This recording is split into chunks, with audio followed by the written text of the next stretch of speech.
আসসালামু আলাইকুম গাইস, কেমন আছেন সবাই? আশা করি সবাই অনেক ভালো আছেন। তো আজকে যেহেতু রবিবার, আমার ছুটির দিন, তো আজকে আমি একটু ঘুরতে বেরোইছি বিকালে।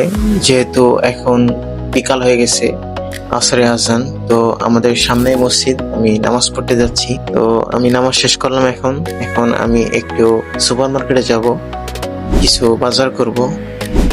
তো আমি আসছি এই সুপার মার্কেটে পেয়ারা, পেঁয়াজ এবং হাবিজাবি কিছু জিনিস রুমের জন্য নেওয়ার জন্য। তো এরপরে আমি আসলাম একটু 99-এ। মালয়েশিয়ার যারা থাকে তারা অবশ্য জানে 99-এ। তো এখানে আমি একটা জিনিস খুঁজতে আসছিলাম, সেটা আমি পেলাম না। তো এরপরে আমি একটু বাংলা দোকানে ঘোরাঘুরি করলাম। তো ঘোরাঘুরি শেষে আমি আর কোনো কাজ খুঁজে পেলাম না, আমি রুমের উদ্দেশ্যে রওনা হয়ে গেলাম। তো এটা হলো আমার রুমের সামনের হাই রোড আর কি। তো ভিডিও পর্যন্ত সবাই ভালো থাকবেন, সুস্থ থাকবেন। আল্লাহ হাফিজ।